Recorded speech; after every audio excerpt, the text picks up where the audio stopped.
Bonjour à tous. Vous le savez, après 3 mois de foire à la saucisse parlementaire, la saga budgétaire 2026 est enfin terminée. Dans ce numéro, je vous explique point par point tout ce qui change pour vous par rapport à l'an dernier. Nous ferons aussi un focus sur le dispositif qui vient d'être annoncé pour relancer la construction de logements. Et enfin, si vous êtes sage, je vous dirai ce que je pense vraiment de ce budget. Allez, c'est parti.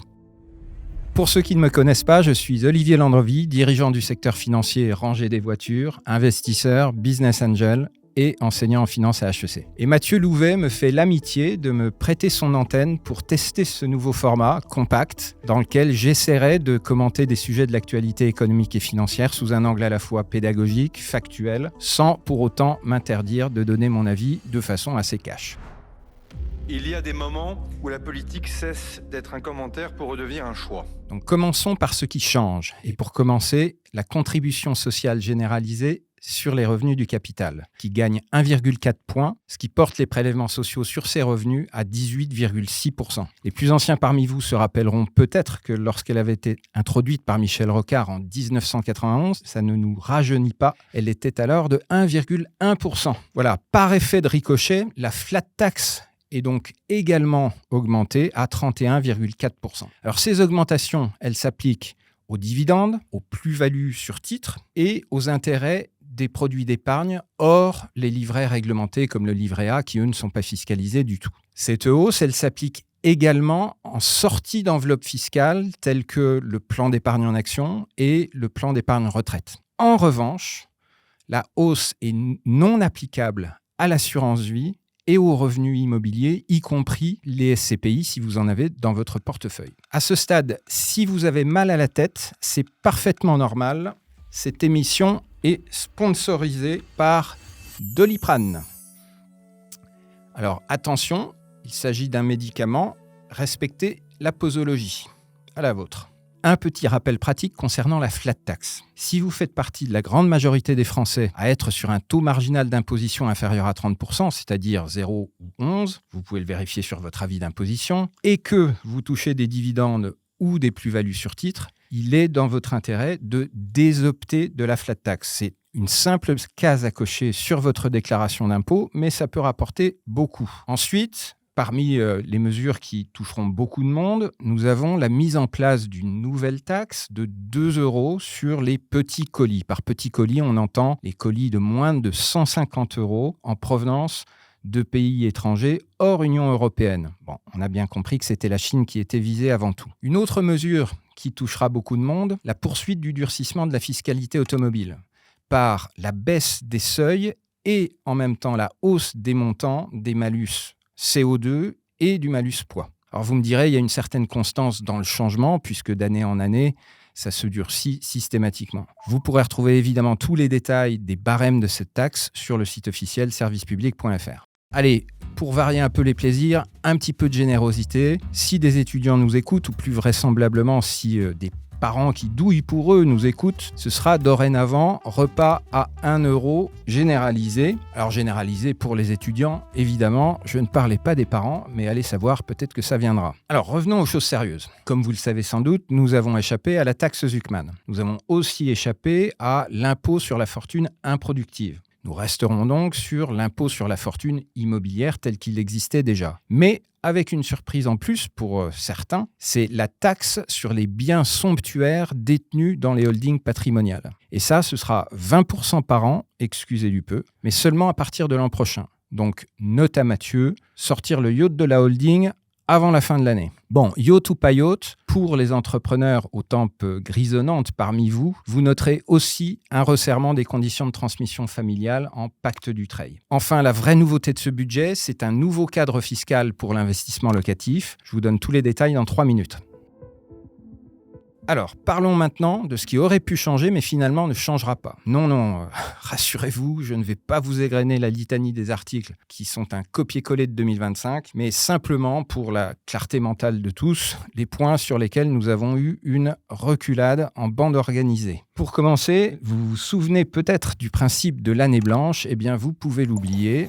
Il passe à la trappe. Les retraites ont été indexées dès le 1er janvier de 0,9%. Les prestations sociales le seront aussi et le barème de l'impôt sur le revenu également. Le SMIC, lui, ne le sera pas, mais 3 millions de ménages verront la prime d'activité augmenter d'environ 50 € par mois. Et puisque nous parlions retraite à l'instant, précisons aussi que l'abattement de 10% sur les pensions de retraite, qui était remise en question, restera finalement inchangé. Je poursuis avec un grand classique des lois de finances, la pérennisation des taxes supposément temporaires. Je commence par la contribution différentielle sur les hauts revenus, qui, vous vous en rappelez peut-être, avait été introduite l'an dernier et dont on apprend d'ailleurs qu'elle n'a rapporté que 20% du montant qui était anticipé, mais on ne va pas se laisser perturber par la réalité. Donc cette CDHR est reconduite, elle est pérennisée jusqu'à ce que le déficit repasse sous les 3%. Voilà, c'est là qu'on voit le sens de l'humour de Sébastien Lecornu, mais après tout,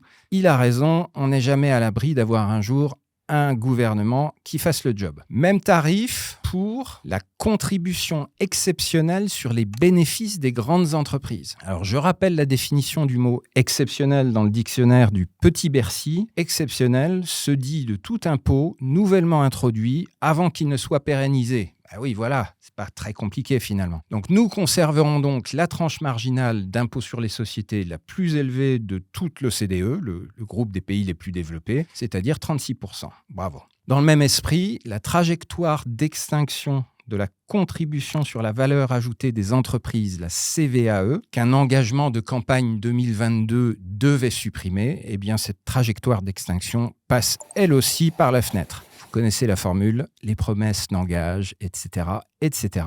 Après tout, c'est de notre faute. Et enfin, pour clore ce chapitre, retraite en race campagne pour la réduction des niches fiscales. Parce que voyez-vous, quand les micros sont tendus, tous les partis s'accordent à vouloir les réduire, mais quand il s'agit de décider lesquels, il n'y a plus personne.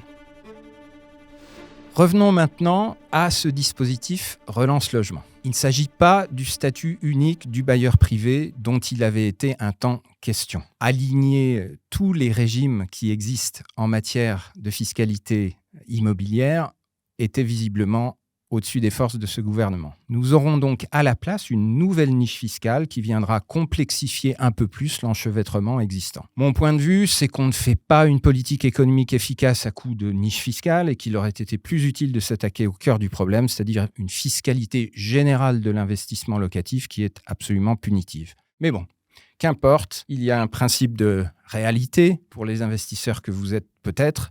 La seule question qui vaille vraiment, c'est de savoir si ce dispositif peut être intéressant pour vous. Alors, je vous explique tout. Commençons par les critères d'éligibilité pour entrer dans ce dispositif. Il faut d'abord faire l'acquisition d'un logement collectif, neuf ou ancien à rénover, mais on parle de rénovation vraiment lourde puisqu'il faut que les coûts des travaux atteignent au moins 30% du total du projet. J'ajoute que ce dispositif est temporaire puisque théoriquement, il ne sera en vigueur que jusqu'en 2028. Donc, il faut faire ces acquisitions d'ici à 2028. Toujours pour ce qui concerne les critères d'éligibilité, il n'y aura pas de critères de zonage géographique. On peut acheter dans toute la France. Alors, ça peut paraître une bonne nouvelle pour les investisseurs. Je vous invite quand même à la prudence parce que par le passé, quand on a eu des dispositifs de défiscalisation immobilière sans zonage, on a vu aussi des très mauvais produits vendus à n'importe qui pour ensuite ne pas trouver de locataires. Donc, faites attention à ce que vous achetez. Le dernier critère pour être éligible au dispositif, c'est de s'engager à louer le logement en question pendant au moins 9 ans à un loyer inférieur à celui du marché. Alors, il y a différents niveaux de plafond de ressources, mais ils ont tous en commun d'être assez significativement inférieurs à ceux du marché. Ce dispositif, il ouvre droit à des avantages fiscaux, à commencer par la déductibilité des travaux, des intérêts d'emprunt et de la taxe foncière, des revenus locatifs que vous aurez à déclarer. Deuxième avantage fiscal, un amortissement fiscal annuel de 3 à 5,5% selon le type de bien et le niveau du loyer qui est perçu, donc 3 à 5,5%, mais attention, sur 80% du prix d'acquisition, pas sur l'intégralité. Le tout plafonné à 8 000, 10 000 ou 12 000 euros, selon le niveau de loyer, par an et par foyer fiscal. Lorsque cet amortissement fiscal dépassera le montant des revenus locatifs que vous tirez de ce bien, ce qui sera le cas général puisqu'on sera sur des loyers plus modestes que des loyers de marché, eh bien vous aurez la possibilité d'imputer le surplus d'amortissement sur vos autres revenus, donc typiquement vos salaires ou vos pensions de retraite. Enfin, il reste une question concernant ce dispositif à laquelle le texte aujourd'hui ne répond pas. C'est la question de savoir si ces amortissements fiscaux seront réintégrés dans le calcul de la plus-value le jour où vous revendrez le bien. Sur ce sujet, on a aujourd'hui des sons de cloche différents selon les ministères. Certains nous disent que oui, il faudra réintégrer ce montant, comme c'est le cas aujourd'hui dans le dispositif LMNP. Et Bercy, de son côté, semble dire qu'il est absolument impossible sur le plan technique, puisque ces amortissements auront été au moins partiellement imputés aux revenus globaux, de retracer au bout de 15 ans l'historique total de ces amortissements. Donc, attendons quelques semaines de voir le décret d'application de ce texte qui certainement nous en dira plus sur ce sujet. J'ajoute que si la réintégration de l'amortissement devait être confirmée, ça enlèverait une grande partie de l'intérêt du dispositif, puisque finalement, l'avantage fiscal ne serait plus qu'un décalage de trésorerie, à ceci près toutefois qu'en attendant suffisamment longtemps pour bénéficier des abattements pour durée de détention, donc à partir de 6 ans, mais là, de toute façon, le dispositif vous engage à louer pendant 9 ans, mais il faut aller jusqu'à 22 ans pour que l'abattement pour durée de détention soit complet. Voilà. Donc, nous verrons, mais potentiellement, c'est un dispositif qui peut être attractif pour un investisseur locatif.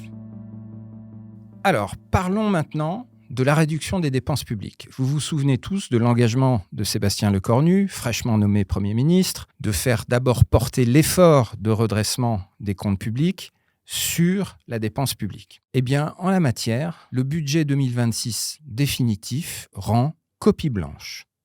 Rien. Nothing. Nichts. Ne gobez pas les éléments de langage du ministère de la Vérité. En première page de cette loi de finances, ce qu'on appelle l'article liminaire, la dépense publique augmentera de 37 milliards d'euros, soit 2,2%. Les derniers chiffres d'inflation sur 12 mois publiés la semaine dernière par l'INSEE, c'est 0,3%. Cherchez l'erreur. Alors au final, est-ce un bon budget pour le pays ? Ce budget que Sébastien Lecornu veut nous présenter comme le point d'inflexion du redressement des finances publiques programme un déficit de 5% du produit intérieur brut. Pour mémoire, le déficit programmé il y a 1 an, dans la loi de finances 2025, était de 4,7% et a bien sûr été allègrement dépassé. Ce déficit de 5% est tout simplement le pire jamais programmé par une loi de finances hors période de pandémie. Ce budget est simplement celui de tous les renoncements. Et sauf à accepter d'être téléporté dans un roman de George Orwell, un déficit n'a jamais désendetté un pays et le déclassement économique n'a jamais rendu prospère. Désolé, monsieur le Premier ministre. Voilà, cette émission touche à sa fin. Si vous avez aimé ce nouveau format, pensez à vous abonner à la chaîne. Vous pouvez aussi mettre le pouce et soufflez-nous en commentaire les sujets que vous aimeriez voir traités dans de nouvelles vidéos. Enfin, pour tout comprendre à l'actualité économique en 3 minutes de lecture chaque dimanche, vous pouvez aussi vous abonner à ma newsletter gratuite dont le lien figurera en descriptif. Merci et à la prochaine fois.